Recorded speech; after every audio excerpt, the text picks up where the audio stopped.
Muy buenas noches, muy buenas noches a todos. Espero que estén muy bien.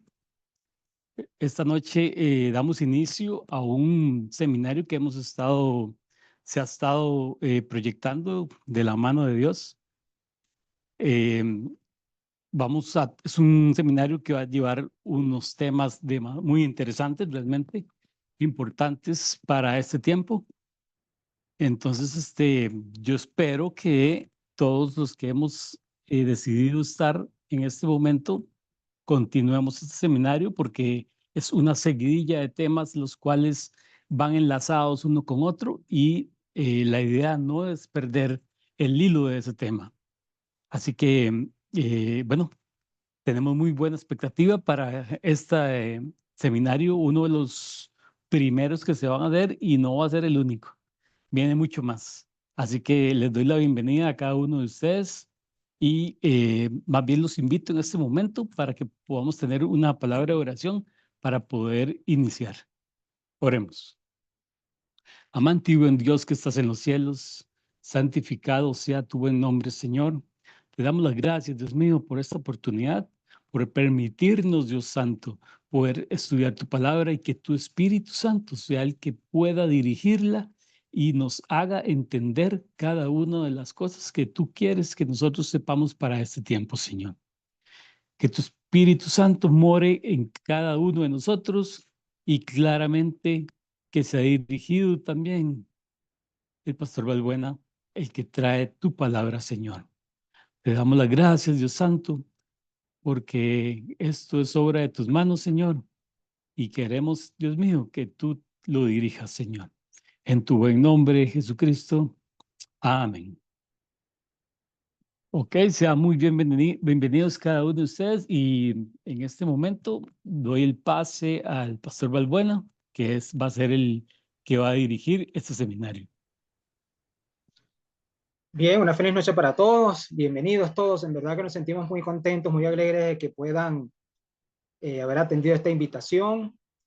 Por supuesto, hay personas conectadas de aquí mismo de Costa Rica, pero también de lugares tan distantes como por ejemplo de Australia. Jan Robert, gracias por conectarte. En verdad que es una alegría verte por aquí. También tenemos personas de los Estados Unidos. Daisy, gracias por acompañarnos. Vilma, que está también de Venezuela.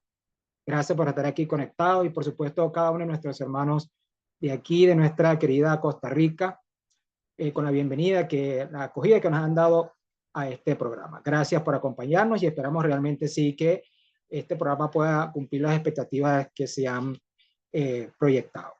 Bien, como ustedes ven ahí el título, este es un, un programa que llevará algunas semanas porque vamos a estudiar en primer lugar el libro de Daniel y el libro de Apocalipsis. Son dos libros que están enlazados, están comunicados, se relacionan los dos, aunque cuando nosotros abrimos la Biblia se encuentra a una distancia y aunque aparentemente como están cada uno ubicados en testamentos diferentes, da la impresión que no tienen relación alguna, pero por supuesto que sí, porque comprenden un tipo de literatura bíblica que se llama la profecía apocalíptica, que es un subgénero de profecías en la Biblia que tienen como propósito el brindar la información de lo que sucedería en los últimos días de la historia de esta tierra, tomando en cuenta una gran información desde el punto de vista científico, tecnológico, del mundo de la política, del mundo de la economía y por supuesto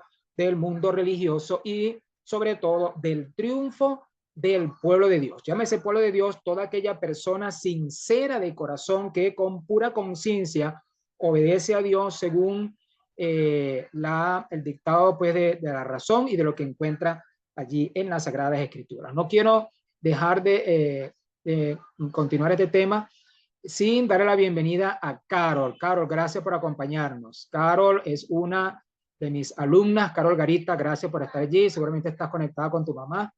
Y por favor, dale muchos saludos allí a tu mami, Carol. Y también me había perdido de saludar a Lenny, que está conectada desde Chile. Gracias, Lenny. Gracias por acompañarnos aquí. Muy bien, entonces, el libro de Daniel. Vamos a ver entonces la siguiente lámina. El libro de Daniel, un libro muy interesante el libro de Daniel, que les invito, pues, lo que tienen Biblia allí en el teléfono, o si lo tienen allí en la hoja normal, pues la Biblia convencional, les invito a que lo pueda buscar, el libro de Daniel. Ustedes ven en esa lámina cómo está ahí la palabra Daniel, está escrita en lengua hebrea. Recuerden que la Biblia originalmente pues no fue escrita en inglés, no fue escrita en español, en francés, en nuestras lenguas modernas, no. Los libros de la Biblia fueron escritos el Antiguo Testamento en el idioma hebreo antiguo, ni siquiera es el hebreo que se habla hoy en Israel, el hebreo antiguo, y el Nuevo Testamento en griego. Así que el hebreo antiguo está escrito allí, ustedes ven ese recuadro blanco que está en casi llegando a la esquina superior derecha, y vean ustedes allí que esta lengua se lee de derecha a izquierda, no es como nosotros lo hacemos en español, que lo leemos de izquierda a derecha, sino al revés, o de nuestro punto de vista al revés, de derecha a izquierda. Ustedes ven que la primera, el primer pictograma que ven ahí es como una especie de L invertida. Bueno, eso realmente es una Dalet, es una letra D hebrea. Y fíjense ustedes que debajo de esa especie de L invertida, que es una Dalet, hay como una especie de T, ¿ven? Esa T pequeñita que está allí. Esa T pequeñita es obra de un grupo de escribas que tenían por nombre los masoretas. Los masoretas eran un grupo de escribas que hace más o menos unos 1200 años atrás, ellos se tomaron la tarea de revisar todo el texto bíblico y para beneficiar a las futuras generaciones, ellos entonces decidieron colocarle puntuación a las palabras del Antiguo Testamento porque el hebreo antiguo no tenía vocales. De tal forma entonces que esa T, esa pequeñita T que está ahí, cumple la función como que fuera una A. De tal manera entonces que ese primer pictograma es una D y esa T pequeñita que usted ve debajo allí cumple la función de A. Por lo tanto, y dice da. Luego el siguiente pictograma es una N y el punto único que ve ahí abajo es una I. ¿Sí? Así que ahí ya dice, ve que dice Dani. Luego entonces tenemos un tercero que parece como un apóstrofe, eso realmente es como una especie de una Y, entonces sería algo así como que Danji, ¿sí? Como una Y. Y luego tenemos una especie de, como una, es lo que funciona en el hebreo como una especie de H, ¿sí? Y los dos puntos que ven allí, junto uno al lado del otro, es una E. Entonces es como si ella dijera Dangel, ¿sí? Dan, y el último pictograma que tiene como una coronita así hacia arriba, como un penacho, eso es una L. De tal manera que Daniel. ¿Qué significa la palabra Daniel? Pues usted ve allí en la cuarta línea que Dios es mi juez. ¿Sí? Cada vez que nosotros vemos en la Biblia algo que tenga allí como un sonido de I, Dani es mi, Dios es mi juez o el juicio de mi Dios. Y pues se piensa que fue escrito entre el año 605 y el 520 antes de Cristo. Es decir, que 500 años que antes que Jesucristo viniera a la tierra, ahí estaba Daniel pues escribiendo estas profecías que no solo profetizaban sobre el tiempo mismo de Daniel, sino también sobre la venida de Jesucristo unos 500 años después y por supuesto proyectándose hasta nuestros días, lo cual vamos a ir descubriendo a lo largo de estos seminarios. Entonces, muy bien, siguiendo adelante entonces con nuestro tema, tenemos entonces que el libro tiene allí unos temas principales, ¿sí?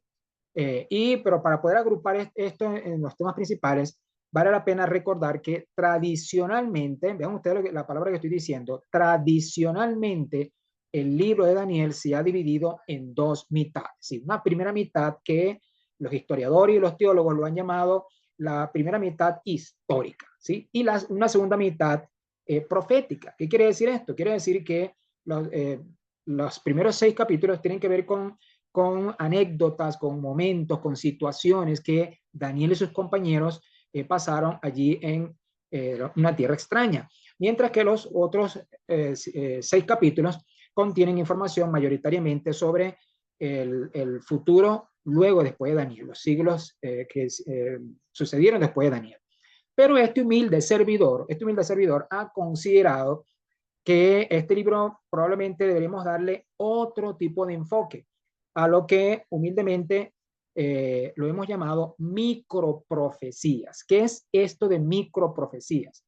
Microprofecías, si lo ponemos en contraste con la frase que tenemos abajo que dice profecía a largo alcance, Es algo así como que una profecía pequeña y una profecía larga. ¿Sí? Es más o menos lo que este servidor quiere enfatizar aquí. O sea, la manera como vemos nosotros el libro de Daniel es que todo el libro de Daniel es profético. ¿Sí? Todo el libro de Daniel es profético y que no, digamos, no alcanza para decir una mitad histórica y una mitad profética, no, sino que todo el libro es profético, donde lo que inclusive son historias propias de Daniel y sus amigos allí de manera local, también es una profecía.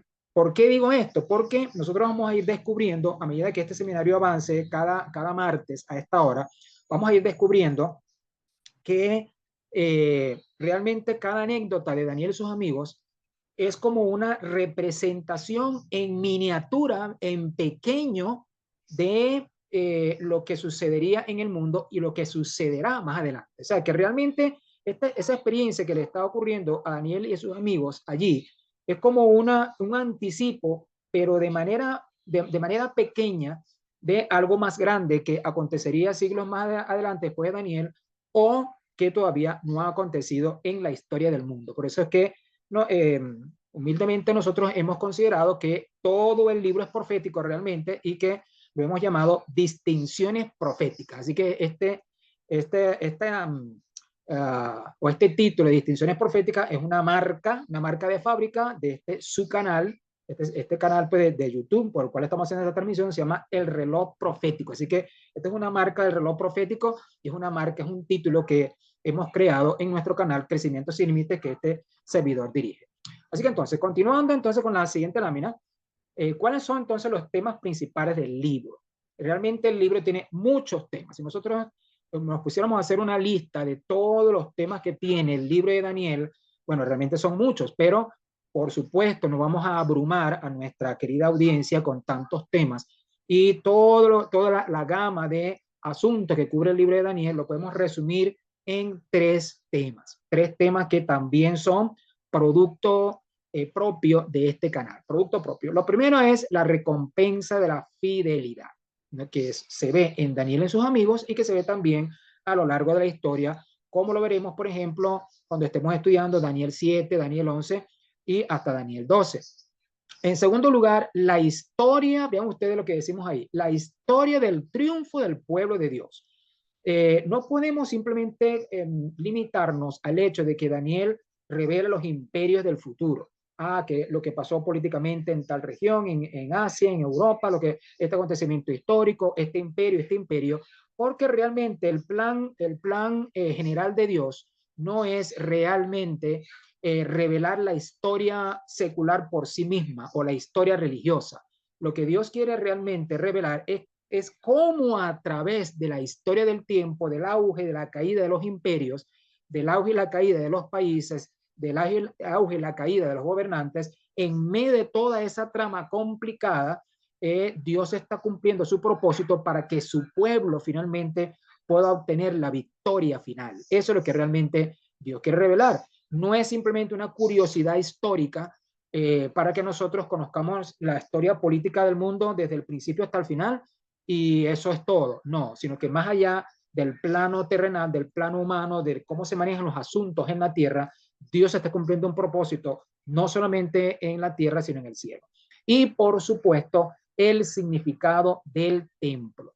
Si entre nosotros en este momento hay alguna persona que, por ejemplo, es de fe evangélica o es de fe católica, o si usted, por ejemplo, es presbiteriano, es pentecostal, o simplemente no tiene una afiliación religiosa, es muy bueno que usted esté en este espacio, porque cuando nosotros hablamos aquí del templo, no nos vamos a referir, aunque vamos a hablar un poco del templo de Jerusalén y esto, pero no nos vamos a tomar el concepto de templo según una afiliación religiosa, sino digamos, la cosmovisión de templo que Dios tiene. O sea, cuando Dios crea un templo, cuando Dios presenta el concepto de templo, ¿en qué está pensando Dios?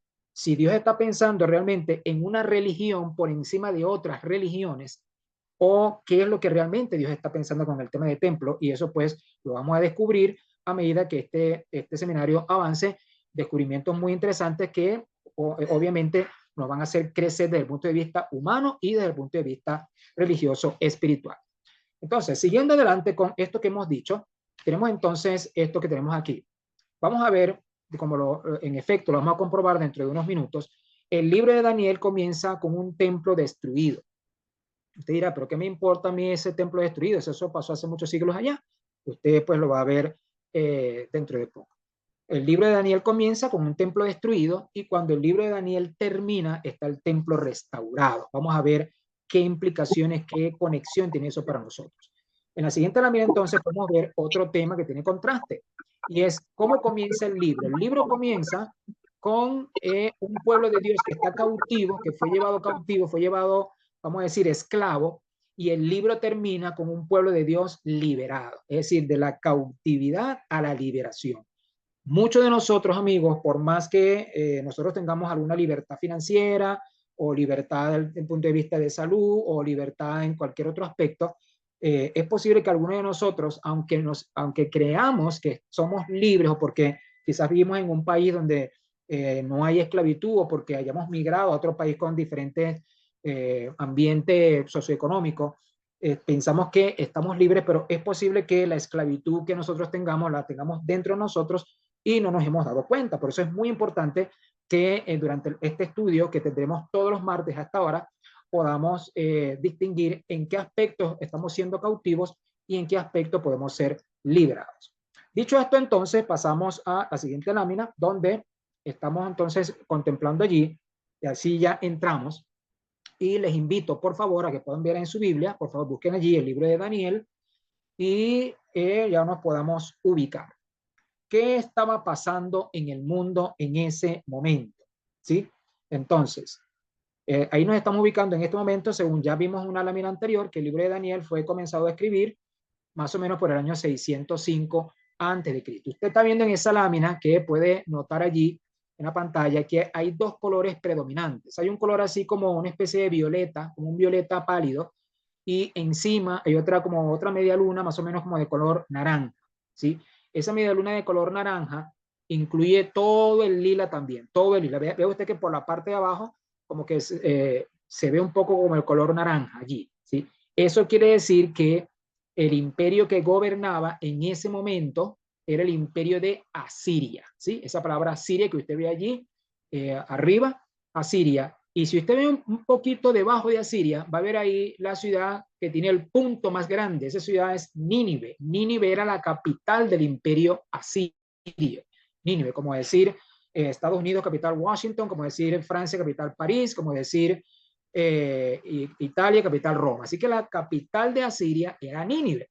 Pero entonces, en el año 612 antes de Cristo, 7 años antes de que se comenzara a escribir el libro de Daniel, 7 años antes, Babilonia surge Babilonia, o sea, emerge como una potencia dominante allí en el Medio Oriente y ataca al imperio asirio. Y en el año 612 antes de Cristo, 7 años antes de que el libro de Daniel comenzara a ser escrito, entonces los babilonios derrocaron a Siria y destruyeron a su ciudad capital, Nínive, ¿sí?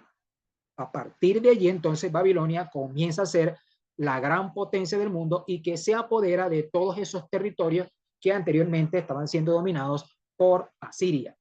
Quien hizo esas conquistas fue el rey Nabopolassar, padre de Nabucodonosor.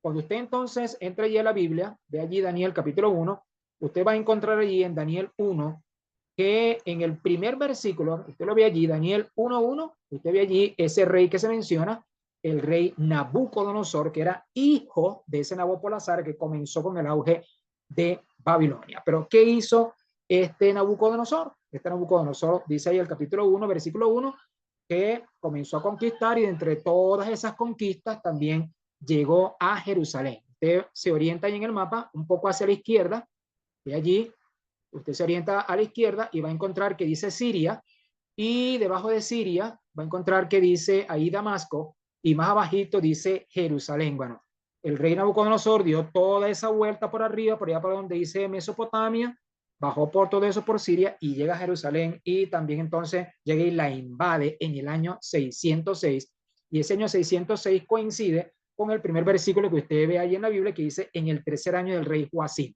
porque en aquella ocasión, en aquellos tiempos, las personas no contaban los años como nosotros hoy. La gente no decía en el año 2025, en el año 1994 o en el año 1712, no. La gente contaba los años de acuerdo a los años que el rey de turno llevara ahí gobernando en ese trono. Así que en el tercer año del rey Joacim, rey de Judá, de Jerusalén, llega Nabucodonosor del exterior, del extranjero, y la invade, la sitia, ¿sí? Y así entonces es como comienza. Por eso entonces yo les decía en dos láminas anteriores que el libro de Daniel comienza con el templo destruido, ¿sí? Llega y destruyen el templo que el rey Salomón había inaugurado unos 370 años antes, más o menos, 360 años antes, con todo esplendor, con toda una ceremonia bastante opulenta. Pero, ¿qué pasó? Que más de 350 años después, 360 años, este templo fue destruido. ¿Por qué? Bueno, si usted sigue leyendo ahí Daniel, se dará cuenta que dice que Dios mismo entregó en manos de un rey extranjero este templo que era su casa. ¿Por qué? Bueno, eso, al terminar este tema, les voy a mencionar el por qué y que ustedes mismos lo van a responder. Ustedes mismos. Muy bien, entonces continuamos. No solamente que invade Jerusalén, vamos a la siguiente lámina, sino que además de haber invadido Jerusalén, entonces ahí fueron llevados una gran cantidad de personas cautivas desde Jerusalén hasta Babilonia, ¿sí? A pie, nada de camello, nada de caballo, nada de carroza, a pie desde Jerusalén hasta Babilonia. Se piensa que la primera oleada de cautivos, de gente que fue llevada ahí esclava para Babilonia, se piensa que fueron más de 10.000 personas, más de 10.000 personas. Muy bien, pero resulta que dentro de toda esa cantidad de personas que dice ahí la Biblia que fueron llevados cautivos, entre ellos, dice la Biblia, vean ustedes por favor allí, versículo 6, ahí entonces, de entre todos esos 10.000 o 12.000 personas, ahí la Biblia coloca su foco específico en estos 4 jóvenes. Y estaba Daniel, Ananías, su amigo, Misael, otro de sus amigos, y Azarías, ¿sí? ¿Por qué se mencionan estos muchachos? Bueno, porque ustedes ven que del versículo 3 en adelante, 3, 4 y 5, como siempre ocurre, por ejemplo, como cuando ocurrió en la Segunda Guerra Mundial. En la Segunda Guerra Mundial, ustedes recordarán que los dos grandes países que salieron beneficiados cuando invaden a Babilonia, los territorios ocupados por los nazis, los países más beneficiados fueron los estadounidenses y los rusos, principalmente porque ellos se llevaron consigo los científicos que estaban ahí a la orden del régimen nazi, y estos científicos que fueron tanto a la Unión Soviética como a los Estados Unidos, estos científicos fueron los que comenzaron a enriquecer en gran medida el mundo científico de ambos países, y así comenzó la carrera espacial. Todos estos satélites artificiales que se construyeron en la década de los 60, la llegada del hombre a la luna y toda esa carrera espacial que hubo, esa competencia, fue debido a la inteligencia de los ingenieros alemanes que fueron llevados a ambos países después de la guerra. Pues sí, eso también pasaba en el pasado. Nabucodonosor, cuando entra e invade, también intenta asegurarse que los mejores cerebros de Jerusalén, las personas de mejor aspecto, las personas más inteligentes, de más dotes, de más cualidades mentales, fueran asimiladas para el reino y fueran incorporados a la corte. Sí, eso es lo que vemos ahí en los versículos 3 al 5. Pero vean ustedes lo que va a ocurrir a continuación. Vamos a la siguiente lámina, por favor. Ahí tenemos entre ellos Daniel y sus amigos, ya los hemos mencionado, 4 muchachos que cumplían con esos requisitos que ya he mencionado anteriormente. Vamos a la siguiente lámina, por favor. Entonces, vean ustedes el recorrido que estas personas hicieron. Salieron ahí de Jerusalén, suben por Siria, bordean lo que hoy día conocemos como el sur de Turquía, entran ahí por encima, dice el río Éufrates y Tigris, lo que hoy día es el norte de Irak, y así entonces enfilan de nuevo hacia el sureste buscando a Babilonia. Ahí se piensa que ellos caminaron un trayecto aproximado de 1.600 kilómetros, ¿sí? Se dice fácil, pero es una distancia realmente larga, 1.600 kilómetros a pie. Vean ustedes qué tremendo es esto, porque, claro, uno lo ve solamente en la Biblia, la narrativa de que llegó Nabucodonosor, invadió y se llevó a la gente. Pero amigos, en una invasión hay muertos, hay saqueos, hay violaciones, hay pillaje, hay cualquier cantidad de desmanes de violencia hacia la propiedad privada, hacia los límites personales. Es posible que esas 10.000 personas, muchos de sus familiares quedaron muertos, otros quedaron ahí sin nada, sin casa, damnificados, en situación de calle, fueron robados, otros fueron asesinados, familias destruidas para siempre y, bueno, una migración bastante difícil, bastante forzada.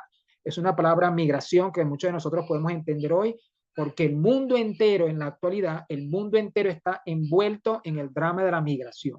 No solamente migración desde Sudamérica a los Estados Unidos, sino también a Norteamérica, sino también migración desde Centroamérica, migración de África a Europa, migración de África a Dubái, migración de China a otras partes del mundo, migración de otros países a Japón. Es decir, el mundo entero, y con todos estos conflictos bélicos que tenemos hoy, personas que están migrando desde Ucrania, desde Afganistán, desde Gaza y diferentes lugares del mundo, porque estamos envueltos en un mundo que está en conmoción. Así que ese recorrido que esos cautivos siguieron ahí es un recorrido que algunos de los que están conectados en esta ocasión han sufrido, y no solamente una migración física, geográfica, sino una migración de costumbres, una migración, digamos, cultural y en otros casos espiritual.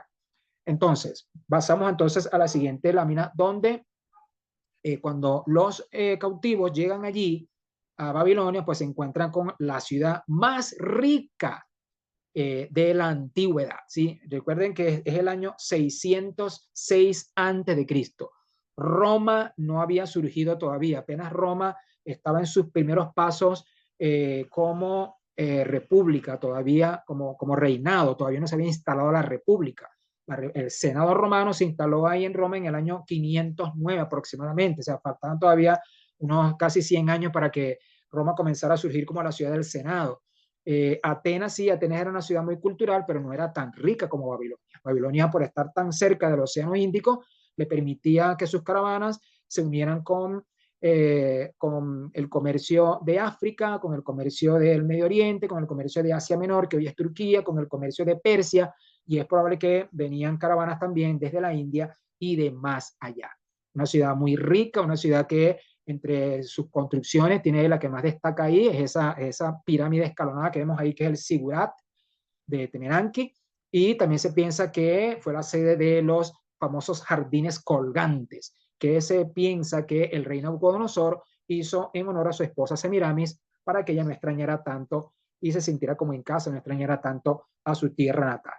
Muy bien, entonces, una vez que ellos vieron esto, vamos a la siguiente lámina, una vez que llegan los judíos y entran a esta Babilonia, esa ciudad espléndida, lógicamente que todo ese influjo cultural comenzó a afectarles a ellos. De esta Babilonia, hoy día, mis amigos, no quedan sino estos restos. Ya Dios lo había predicho, por ejemplo, en el libro de Isaías, que de esta ciudad a la cual Dios entregó una prerrogativa, Dios le dio una oportunidad de oro a esta ciudad para que pudiera dar un ejemplo al mundo, pero esta ciudad, como siempre pasa con el ser humano, se llenó de soberbia ante Dios, y Dios tuvo pues que pasarle digamos, su responsabilidad a otro pueblo que luego más adelante la conquistó y que la convirtió en ruinas. Así que ahí vemos algunos de los restos arqueológicos de Babilonia. Hemos decidido colocar esta lámina porque algunas personas piensan que la Biblia es una ficción, es un libro de cuentos, es un libro ficticio que ni siquiera vale la pena hoy día ser considerado, ser tomado en cuenta, pero no, Babilonia existió, y ahí tenemos pues los restos arqueológicos que así lo demuestran desde las excavaciones del arqueólogo Caldewey, Robert Caldewey, que fue el primero que comenzó con las excavaciones a finales del siglo XIX. Vamos a la siguiente lámina, por favor. Entonces, se han tratado de hacer algunas reconstrucciones, algunas restauraciones de Babilonia, allí en el suelo babilónico, pero aparte de eso, en la siguiente lámina vemos también cómo se ha tratado de reconstruir la famosa puerta de Ishtar. Esta era la puerta principal real a la ciudad. Era también una puerta por donde entraban los cautivos, los pueblos conquistados. Pero esta reconstrucción se ha hecho en el Museo de Berlín, en una sección específica, que esa sección específica dentro del Museo de Berlín se llama el Museo de Pérgamo. Bueno, allí se reconstruyó la famosa puerta de Ishtar, ahí de color azul, que está hecha con lapislázuli, que era uno de los minerales que más abundaba en la época. Así que si usted tiene algún día la oportunidad de ir a Berlín, yo le recomiendo que pase por allí, por el Museo de Berlín, y pueda comprobar por usted mismo cómo los babilonios construían sus puertas, sus murallas, sus ciudades en el siglo VI antes de Cristo. Muy bien, continuamos entonces con este recorrido y fíjense ustedes que tenemos ahí este detalle más cercano de los leones. Muy importante que haya un león ahí porque cuando estemos estudiando el capítulo 7, ahí vamos a tener la oportunidad de ver el porqué del león. Así que avanzamos, por favor. ¿Y qué pasa? Que ocurre que no solamente que el rey había dispuesto que este tipo de muchachos, como ya hemos dicho, Daniel y sus amigos, fueran apartados para el servicio real, sino que también pudieran hasta ser sustentados con la propia gastronomía que surtía la mesa del rey. Esto es un asunto que trae bastante tela que cortar en el sentido de lo que eso implicó para los muchachos y las decisiones que ellos tuvieron que tomar. ¿Por qué? Porque la siguiente lámina nos va a mostrar el asunto, el problema en el que ellos estaban ahora metidos. Vamos a ver, por favor, les invito a que vayan ahí a Daniel, capítulo 1, y vean, por ejemplo, el versículo 7.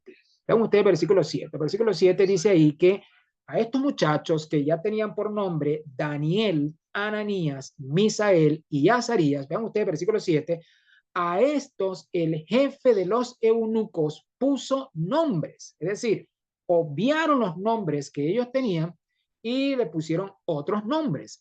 A Daniel le colocaron por nombre Belsasar, a Ananías le pusieron por nombre Sadrach, a Misael le dieron el nombre de Mesac y a Azarías le pusieron Abed-Nego. Algo que a simple vista parece inofensivo, parece que no tiene ningún valor, pero sí tiene valor. ¿Por qué? Porque los nombres, los judíos, los hebreos, tenían por costumbre que cuando venía una persona al mundo, venía un niño o una niña, el nombre que le colocaban a ese niño era del atributo de carácter que los padres querían ver en ese niño. ¿Sí? Mientras que la contraparte babilónica, lo que estaban haciendo los babilónicos era tratar de borrar el pasado de ellos, borrar su origen, borrar su pasado e instalarle otra categoría, otra identidad. De tal manera que ustedes ven ahí, ven, por ejemplo, el Daniel, Dios es mi juez, como ya lo dijimos al principio de este libro, y le están cambiando el nombre por Bel protege al rey. Es decir, que cuando a Daniel ya se le dejaba de llamar Daniel, sino que se le llamaba Belsasar, esa repetición de ese nombre, esa repetición era como instaurar, como implantar un chip ahí en la mente de la persona para que esa persona paulatinamente fuera olvidando de que pertenecía a Dios y que pertenecía al Dios Bel. Entonces, Ananías ya no es el Señor es misericordioso, sino ahora te vas a llamar Sadrach, que es mandato de Aku, el dios de la luna. Así que cada vez que se le llamaba Sadrach, se le recordaba a ese muchacho que pertenecía a ese dios. A Mesac, mira, quién es como el dios Aku, y Abed-Nego quiere decir siervo del dios Nabu, ¿sí? Porque en Babilonia habían muchos dioses, de los cuales Marduk era el principal. Entonces, ¿qué significa esto que está simplemente recogido en un simple versículo, el versículo 7, pero tiene mucho que decir? Vamos a ver qué nos trae la siguiente lámina. La siguiente lámina, entonces, lo que tenemos aquí es que estos muchachos se enfrentaron con 3 pruebas iniciales. Apenas llegaron a Babilonia, una tierra extraña, otra lengua, otra cultura, otros olores, otras monedas, otra forma de ver la vida, pero lo que estaba sucediendo con ellos realmente es que al cambiarle los nombres, atención con esto, se le estaba dando una nueva identidad, o por lo menos era la intención, crear en ellos una nueva identidad, que lo pasado fue pasado, la unión que ellos tenían con su pueblo, eso estaba quedando atrás, ya no tenía valor, era cambiarle las creencias, ¿sí? Y cambiarle los valores. Eso es lo que perseguía ese cambio de nombre, porque recuerden que a la persona se le llama a cada rato con ese nombre y por supuesto eso va creando algo ahí en el cerebro, ¿sí? En segundo lugar, la educación, porque ahí vimos desde los versículos 3 al 5 que estos muchachos fueron reservados para ser educados para servir en la corte del rey. Una nueva educación, o sea, nuevos principios pedagógicos, nueva filosofía de vida, una nueva forma de ver la vida que no era la vida como se observaba, como se seguía, como se creaba, como se forjaba en los niños desde su nacimiento, en el ya lejano Israel.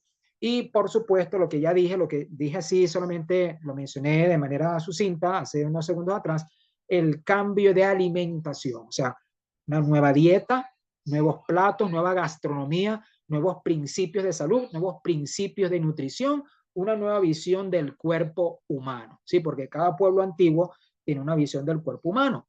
Así que estos cambios de nombres, estos cambios de educación y estos cambios de alimentación, y aquí es donde yo vengo, amigos, por primera vez a sostener un poco nuestra tesis del por qué el libro de Daniel es todo profético. ¿Por qué el libro de Daniel es todo profético? Bueno, porque en la Biblia ahí existe el libro de Apocalipsis, que lo vamos a ver más adelante en otras sesiones, y en ese libro de Apocalipsis, a partir del capítulo 16, comienza a mencionarse a la Babilonia, no la Babilonia antigua, porque esa Babilonia antigua ya había desaparecido. Es una Babilonia simbólica que permanece hasta hoy. Realmente empieza a mencionarse del capítulo 14, Apocalipsis 14:8 en adelante se menciona Babilonia. En el capítulo 16 se menciona Babilonia, también en el capítulo 17, 18. Es decir, que la Babilonia antigua, esta Babilonia donde están estos muchachos sirviendo, esa Babilonia es una representación minúscula de esta Babilonia actual. De tal manera que esas pruebas que esos muchachos estaban viviendo en ese momento representan las pruebas que los hijos de Dios, independientemente de la iglesia, a la religión que pertenezcan, que los hijos de Dios están viviendo hoy con esta Babilonia. Y por eso es que les mencionaba este principio de microprofecía, porque realmente en ese capítulo 1 hay una microprofecía allí que está encarnada por esos tres muchachos y que en la siguiente lámina nos lleva a pensar en cómo eso se cumple hoy. Por ejemplo, cuando nos cambian los nombres, ¿sí? ¿Cómo nos cambian los nombres hoy? ¿Cómo hoy nos cambian los nombres? O sea, no es que hoy día usted va al registro y le cambian el nombre, no, yo no me estoy refiriendo a eso. O usted va a tramitar su cédula o su pasaporte, un documento y le cambian el nombre. No me refiero a eso, no. La forma como tiene la Babilonia de hoy de cambiarnos la identidad es la disociación interna del ser. ¿Qué es eso de disociación interna del ser? Por ejemplo, las redes sociales. ¿Qué haríamos nosotros? ¿O qué haría, por ejemplo, los que ya tenemos hijos en edad de adolescencia?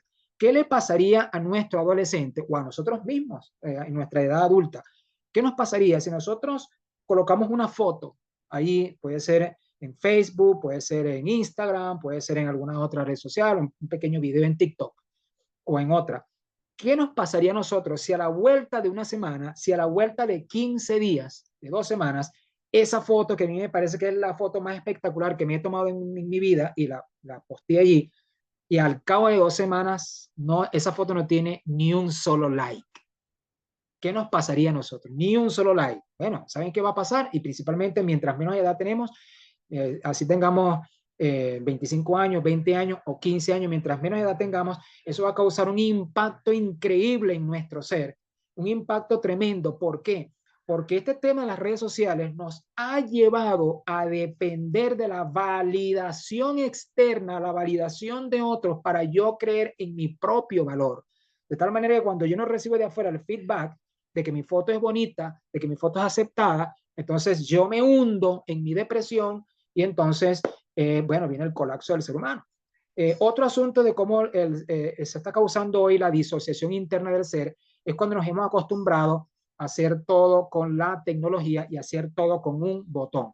Si el botón no me resuelve en los próximos 10 segundos mi necesidad, yo entro en crisis, entro en depresión y soy la persona más desdichada de la vida. Pues eso es la disociación interna del ser.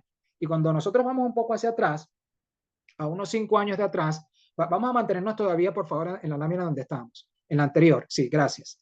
Entonces, cuando nosotros nos vamos un poquito atrás, unos 5 años atrás, y pensamos en cómo estaba el mundo envuelto en el tema de la pandemia y todo esto, vean ustedes que a partir de ahí se disparó los niveles, a niveles alarmantes, el tema de los problemas de salud mental en la sociedad. O sea, la sociedad de hoy día, y he conversado con varios profesionales de la salud mental, con psicólogos clínicos y con los profesionales que hemos conversado, hemos llegado a la conclusión, o más bien ellos han llegado a la conclusión, porque ellos son los profesionales y me han manifestado que mucho más por encima del 50% de la población del mundo está enferma mentalmente. Algunos están conscientes, otros no están conscientes y otros ni siquiera lo saben. Así que de esta manera, hoy amigos, se nos está cambiando la identidad. Estamos dejando de ser nosotros mismos para servir a un colectivo, para diluirnos en medio de toda esa masa corporal que compone la comunidad total del mundo y para que seamos una masa más fácil de manejar, para que seamos menos resistentes y más fáciles de manejar.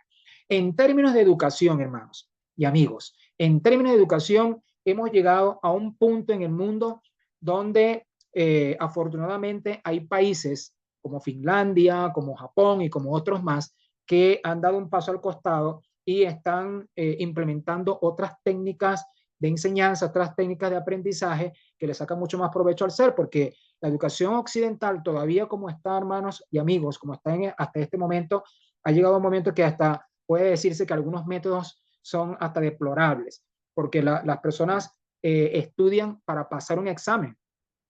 Usted le pregunta 3, 4 días después, no recuerda lo que estudió. Cuando van entonces al mundo de trabajo y se encuentran que el mundo de trabajo es totalmente distinto a lo que aprendieron en los libros, pues ahí viene el choque tremendo. Y además de eso, que es un enfoque egocéntrico, porque a la persona se le educa solamente para ganar dinero, para que la persona tenga éxito propio, pero no para construir mundo, no para construir sociedad, no para compartir el progreso con otras personas, para elevar la calidad de vida para otras personas, para compadecerse de los necesitados, para practicar los valores. Es un sistema educativo egocéntrico y así era como se le estaba educando a Daniel. Y por supuesto la alimentación, que mientras nosotros amigos seguimos siendo, vamos a decir, esclavos de la comida rápida, esclavos de las bebidas rápidas, esclavos de los alimentos procesados, esclavos solamente de una dieta mayoritariamente carnívora, eso obviamente es un autosabotaje de nosotros con nuestro propio cuerpo y eso pues por supuesto tendrá como resultado menor esperanza de vida y el que nosotros podamos acortar años en nuestra existencia. Muy bien, eso es la lección que nosotros tenemos de lo que le pasó a Daniel, eso nosotros lo podemos adaptar para nuestra realidad de hoy en este siglo número 21. Entonces, ¿qué lecciones enseña esto? Bueno, tengamos cuidado con el uso de las redes sociales, tengamos cuidado con la exposición a las pantallas, tengamos cuidado con la dependencia de la tecnología. Abramos los ojos de cómo nuestros hijos están siendo educados en los centros escolares, educación primaria, secundaria y universitaria. Abramos los ojos de qué tipo de valores se nos están enseñando a las nuevas generaciones en la manera de hacer mundo, de construir sociedad. Y por supuesto, abramos los ojos acerca de el sistema de alimentación o las normas nutricionales y los principios de salud que estamos siguiendo hoy día. Muy bien, el asunto es que Daniel y sus amigos siguieron cierto curso de acción, que eso lo vamos a ver al final, pero ese curso de acción que ellos siguieron, ahora sí, siguiente lámina, ese curso de acción que ellos siguieron les llevó a estar allí de incólumes frente al rey. Si usted ve, por ejemplo, el capítulo 1, el versículo número 20, véalo por favor allí, Daniel capítulo 1, versículo 20, va a darse cuenta de algo, ¿sí? Vea usted lo que sucede allí. Ya habían pasado 3 años de su educación universitaria, 3 años, ¿sí? Pasados esos 3 años se presentaron los 4 muchachos allí frente al rey Nabucodonosor, frente al rey en persona, no era un profesor, no era el profesor tutor, el profesor guía, no era el ministro de educación, no, era el rey en persona ante el cual debían rendir su examen final. Así que bueno, esos 3 muchachos allí, esos 4 muchachos delante del rey, y sería bueno hacer aquí, tener un vistazo de cuál es esa, más o menos, el pensum que esos muchachos tenían allí de estudio. Veamos a la siguiente lámina. Vean ustedes allí, en la siguiente lámina, probablemente qué materias estaban viendo los muchachos. Vean ustedes, miren, ahí estuvimos investigando un poco qué es lo que se estudiaba en la antigua Babilonia. Miren, primero, escritura cuneiforme, distinta a lo que ellos aprendieron allá en Israel. Allá en Israel escribían en papiros, escribían ahí en pergaminos, pero aquí escribían en piedra, escritura cuneiforme, que era calentar la piedra, se lo colocaban cuñas de diferentes figuras para poder demostrar lo que la persona quería decir con el lenguaje escrito. Pues por supuesto las matemáticas, mire, adivinación, técnicas de adivinación las leyes, como por ejemplo las creadas por el rey Hammurabi, principios de geometría, literatura babilónica, sumeria, astronomía, que es el estudio de los planetas, de las estrellas, ¿sí? Cálculo, el cálculo no fue creado en estos tiempos de ingeniería, fue creado ya en el tiempo de los babilonios, mitología babilónica, gramática, ¿sí? Religión, estudiar el panteón babilónico con el dios Marduk y todos los demás que hemos visto ya en una lámina pasada, principio de álgebra, allí ecuaciones, potenciación, raíz cuadrada, música, magia, trigonometría, que es el comportamiento de los triángulos, astrología, que era una hija de la astronomía, pero teniendo los astros como los que rigen el destino de los seres humanos, dibujo, porque justamente estos templos y todas estas construcciones formidables venían de estos avances de dibujo que tenían, y por supuesto la aritmética, las propiedades de los números y todo esto. Entonces, ¿qué dice la Biblia? Usted ve ahí lo que dice la Biblia, capítulo 1, versículo 21, que dice ahí que en todo asunto de sabiduría e inteligencia, o sea, en todas estas materias que el rey les consultó, los halló 10 veces mejores que todos los magos y astrólogos que había en todo su reino. Amigos, cosa que no fue fruto de la casualidad, porque justamente estos 4 muchachos fueron hallados 10 veces mejores. Fueron hallados 10 veces mejores para honrar el primero de los temas que yo les decía al principio de hoy, que es el primer tema que presenta el libro de Daniel. No el primero porque sea solamente el primero en términos cronológicos, sino aparecen varias veces en el libro, pero aquí lo estamos mencionando por primera vez, y es la recompensa de la fe. Entonces vamos a ir a la siguiente lámina, la recompensa de la fe, y aquí vamos al versículo 8, que yo les había mencionado, que al final de este tema lo íbamos a mencionar. ¿Cómo los muchachos llegaron a ser 10 veces mejores en escritura cuneiforme, en dibujo, en música, en religión babilónica, en aritmética, álgebra, gramática, todo? ¿Cómo ellos lo hicieron? Pues mira lo que dice ahí. Y Daniel propuso en su corazón. ¿Qué significa la palabra propuso? Propuso es tomar una decisión firme. Propuso significa una determinación a fuego, ¿sí? Propuso significa no tomar la decisión de no rendirse jamás. Entonces, Daniel propuso en su corazón no contaminarse con la comida del rey ni con el vino que él bebía.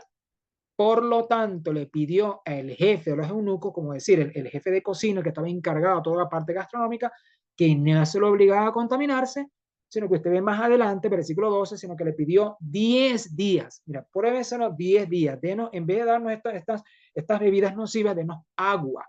Y en vez de darnos estas carnes que nos van a dañar el organismo, denos solamente fruta, semillas, frijoles, nueces, almendras, vegetales, verduras para comer. Porque la palabra que hoy vemos ahí en la Biblia de verduras ¿sí? Involucra toda una gama de productos vegetales. ¿Qué es lo que está diciendo ahí Daniel? Primero, tomó una decisión espiritual. ¿Por qué? Porque ese tipo de comida que estaban sirviendo en esa mesa no se correspondía con lo que Dios había dicho que lo que se debía comer y no se debía comer. ¿Por qué? Porque lo que Dios siempre ha querido para el ser humano no es simplemente religión. Lo que Dios siempre ha querido para el ser humano es su bienestar total. Así que cuando Dios determinó lo que se debía comer o no, era porque Dios quería, como lo dijo Jesucristo algunos siglos más tarde, yo he venido para que tengan vida y la tengan en abundancia. Vida física en abundancia, salud en abundancia, vida social en abundancia, vida espiritual en abundancia, vida moral en abundancia, todo en abundancia. Así que Daniel, entendiendo esto, él dijo, mira, mi cuerpo, o sea, cuidar mi cuerpo es una responsabilidad ante mí mismo y ante Dios. Y eso fue extendido a sus hábitos de salud, a sus principios de salud, y esto entonces dio como resultado que por cuidar su cuerpo, no solamente que su apariencia fue mejor, porque usted ve ahí los versículos 14 y 15, que la apariencia de ellos mejoró, fue mejor, pero además de eso, no solamente que tenían un rostro lozano, sino que Dios los recompensó. Por eso el tema se llama la recompensa de la fe. Dios los recompensó dándole 10 veces más sabiduría que los demás. Por eso, amigo, yo te quiero preguntar hoy día, seguramente tú eres un empleado de una empresa o tienes tu propio negocio o eres patrón de otras personas o estás en un puesto clave en una corporación o eres un alumno, o simplemente eres un comerciante informal, tienes tu profesión, o eres estudiante. Te quiero preguntar, ¿por qué a veces nos cuesta tanto tomar buenas decisiones? ¿Por qué a veces nuestra mente se nubla? ¿Por qué si un curso de acción, nos hemos dado cuenta que en nuestro trabajo, en nuestros estudios, tal curso de acción o esta estrategia me resulta mal, me sale mal, ¿por qué la sigo haciendo? ¿Por qué la sigo haciendo? Entonces, ha llegado el momento de pedirle a Dios, Dios, por favor, ayúdame, ilumíname, ¿por qué yo sigo en este trabajo? ¿Por qué sigo aquí si me está yendo mal? O sea, ilumíname, Señor, para yo saber qué decisión voy a tomar. Pero para poder tener esa iluminación de Dios, tienes que proponerte. Ahí está la palabra. Tienes que tomar una determinación. El libro de Jeremías, profeta Jeremías, capítulo 33, versículo 3, ahí Dios da una promesa, porque la promesa de Dios está para cumplirla. Ahí dice, clama a mí y yo te responderé y te revelaré cosas escondidas, profundas que tú no conoces, ¿sí? Que tú no conoces. Y también la primera carta a los Corintios, capítulo 2, del versículo 9 hasta el 16, ahí el apóstol Pablo dice que le pidamos a Dios y que Dios nos revela las cosas por el Espíritu. El Espíritu todo lo escudriña, aún lo profundo de Dios. Y dice ahí que cuando el Espíritu nos revela y nos revela lo profundo de Dios, nosotros llegamos a tener la mente de Cristo. Así que si en este momento tú piensas que tu salud mental no está bien, que sospecha que tu salud mental no está bien, que sospecha que tu salud se está cortando, sospecha que no tienes la vitalidad, sospecha que dentro de ti no tienes el mejor concepto propio, que necesitas desarrollar un ideal propio tuyo, o sea, crecer en mentalidad, crecer en inteligencia, crecer en abundancia de vida, ha llegado el momento de colocar tu vida en las manos de Dios. Y que esos tres peligros que azotaron a esos muchachos en el pasado y que nos amenazan hoy, esos tres peligros cuando toquen a nuestra puerta, no van a tener modo de acceder a nuestra vida porque nosotros hemos tomado una decisión. Recuerden, Babilonia va a tratar de quitarte tu identidad y la de tus hijos. Babilonia va a querer trastocar por completo tu educación y que te conviertas en una persona sin escrúpulos, sin una persona sin valores, simplemente pensando en tu propio bienestar. ¿Qué me importa que el mundo se termine o que las demás personas se mueran? Realmente lo que importa soy yo. Cuando toque ese peligro a tu puerta, vas a decir que no, ¿no? Porque tú tienes tus valores distintos. Y cuando Babilonia intente minar tu salud a través de la alimentación o a través de cualquier cantidad de cosas que intenten acortar tu vida, le cierra la puerta porque tú has propuesto en tu vida ser un templo de Dios y porque, como dice aquí esta frase final, has decidido ser leal a Dios. Ser leal es la mayor valentía, dijo Francisco de Rojas Zorrilla. De tal manera, pues, que hoy esta microprofecía nos está enseñando a tomar la determinación de ser fieles a Dios. Ese es mi deseo, esa es mi oración y esa es mi aspiración durante todo este programa. Bien, antes de continuar y antes de finalizar, quiero decir lo siguiente, tenemos algunas sorpresas para ustedes, tenemos algunas sorpresas. La sorpresa es la siguiente, o son las siguientes. La primera sorpresa es, por ejemplo, para aquellas personas que se están uniendo a nosotros, que no tienen afiliación con ninguna iglesia, que no tienen, digamos, eso, no está asistiendo regularmente a alguna iglesia. Yo les he preparado un estudio bíblico que vamos a montar aquí en el canal. Sí, vamos a tener un canal de YouTube que se llama el canal de Reloj Profético. Y en este canal de Reloj Profético, ahí ya hemos colocado un estudio bíblico para que alguno de nosotros, por favor, si ha traído algún visitante, algún amigo, alguna visita, pueda compartir ese estudio bíblico con nuestro amigo, con nuestro visitante y le podamos dar ese estudio bíblico que está basado en el libro de Daniel, ¿sí? Para que esa persona vaya conociendo de la Biblia y vaya ahí tomando sus decisiones, ¿sí? También queremos decirle a los miembros de la iglesia que se han conectado que estamos preparando una guía de estudio, porque con esa guía de estudio nosotros queremos prepararle a usted como un instructor bíblico, que al final de todo este ciclo, al final de todo el ciclo, usted en su respectivo lugar de adoración, usted pueda tener una ceremonia de graduación, usted se gradúe como un instructor bíblico.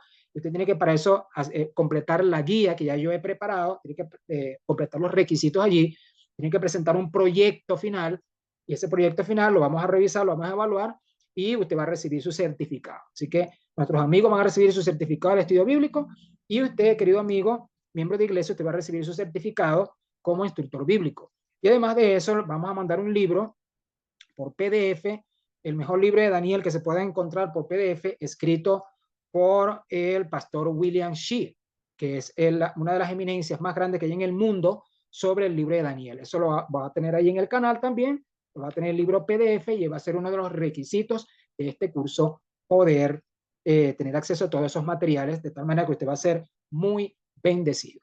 Muy bien, vamos entonces a terminar esta ocasión, a menos que haya alguna pregunta. Si hay alguna pregunta allí que haya quedado flotando en el ambiente, con mucho gusto nosotros la podemos responder. Si hay alguna pregunta, te puede levantar ahí su manita. Si está relacionada con el tema de hoy, si usted puede ahí levantar su mano y puede dirigir la pregunta. En caso contrario, entonces Pastor, daremos, ¿sí? buenas Atención. noches, disculpe que le interrumpa. Es que tomando nota, me Ujú. quedé corto con los nombres, el cambio o el significado de los nombres. A ver si pueden poner, mientras hacen otra pregunta, poder poner en pantalla nuevamente la diapositiva relacionada con los nombres, por favor, gracias. Sí, entonces vamos a pedirle aquí a Jeremy, por favor, que nos dirijas a esa lámina, donde aparecen los nombres de los chicos allí, y el cambio de nombre que se le hizo en Babilonia. Entonces, la palabra Daniel significa Dios es mi juez, y se le cambió a Bel. Ahí tienes. Yo te recomiendo, hermano, si te parece buena idea, le puedes tomar una foto allí con tu dispositivo, si es una buena idea. Y entonces allí. Recuerden que este cambio de nombres, lo que perseguía, como ya lo dijimos, era hacer un cambio de identidad en ellos, en lo más profundo, no solamente en su parte consciente, sino también en su consciente y su inconsciente. Muy bien. ¿Estamos listos allí, hermanos? ¿Está bien allí? ¿Ya pudo copiar? Sí, sí, ya, listo, gracias. Ok, gracias, muy amable. Ok, ¿alguna otra pregunta, por favor? Muy bien.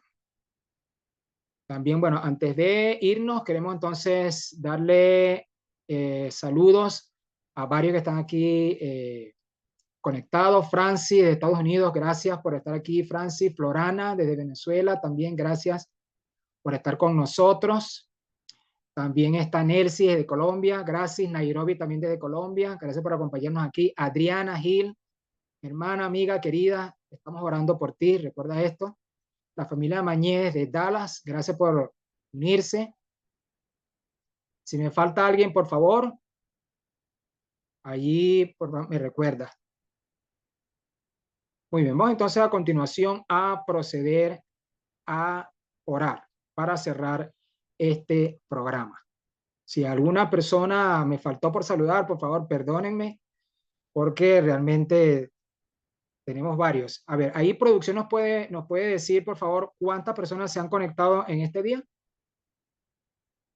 Nos puede decir Wilmer Cedeño, bienvenida también. Claudia Trías, bienvenida, gracias. Un total de 59 personas, pastor. 59, muy bien, gracias a Dios. Entonces, y confiamos que a partir de cada lección, este número pueda ir creciendo. Pues vamos entonces a... Pastor, perdón, tengo una preguntita Sí, rápida. sí. No más, ¿por qué, con respecto a los nombres, por qué el autor Ujú. continuó respetando los nombres babilónicos y no los hebreos? Gracias. Sí, continuó respetando esos nombres porque recuerda que ellos estaban en una situación de cautividad, de esclavitud. Es decir, ellos, a pesar de que estuvieran en una condición de servicio real, o sea, en cargos de privilegio, sin embargo, sus vidas no eran propias, no eran vidas de ellos.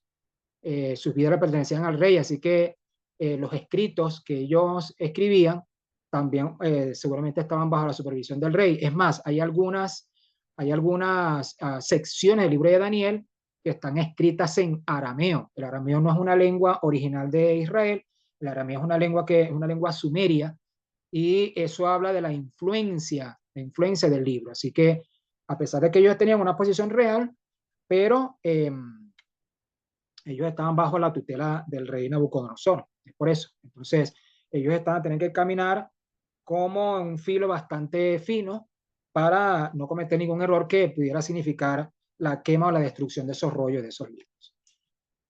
Muy bien, amigos. Entonces, si tenemos más preguntas, las podemos ir anotando durante la semana, las podemos ir anotando, y para la próxima semana vamos entonces a tener una sección un poco más delimitada para contestar las preguntas. Les aseguro que este viaje que hemos comenzado va a ser un viaje fascinante. Así como hoy aprendimos lecciones nuevas que no habíamos sospechado, para las otras clases también vamos a tener lecciones que son realmente importantes, impactantes y de mucha actualidad para cada uno de nosotros. A ver, Florana, ¿tienes la mano levantada? Buenas noches, saludos, un abrazo. Hola, hola, ¿cómo estás? Bien, ¿y tú? Bien, bien, excelente. Pastor, yo me tuve que parar un momentico cuando se habló de los tres factores que en este tiempo tenemos que evitar, que fueron los factores que los afectaron a ellos allá. Exacto. Hay una lámina de eso que uno pueda Sí, tomarle una sí. foto, Es porfa. que la presentación, o sea, todos los materiales que ustedes van a ver aquí, esos materiales los vamos a colocar en el canal. El canal se llama El Reloj Profético, que fue la invitación que pasamos. Ahí vamos a colocar todo eso. De todas maneras, Florana, obviamente que yo voy a atender personalmente tu petición y yo te voy a enviar la presentación directa a ti también. Thank you very much. Exactamente, sí, porque ahí los tres factores son la identidad, la educación y la alimentación. Esos son los tres factores que siguen tan vigentes hoy como en el tiempo de Daniel. Muy bien. Así. Gracias. Muy bien, vamos entonces, ahora sí, oramos, o hay alguna otra inquietud. Muy bien, vamos entonces a disponernos a orar, y con esta oración entonces quedamos despedidos. Oramos.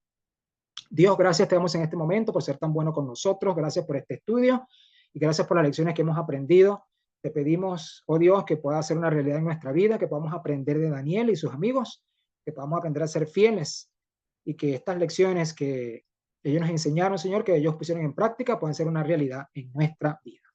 Por favor, queremos que puedas cuidar de este programa, que cada martes, cada lección pueda ser mucho mejor que la anterior, y que nuestra vida personal, nuestra vida profesional, nuestra vida educacional, nuestra vida física y por supuesto espiritual pueda ser altamente enriquecida. Te lo pedimos en el nombre de Jesús. Amén. Feliz noche para todos. Dios les bendiga. Gracias por conectarse. Estoy muy contento de su apoyo. Dios les bendiga.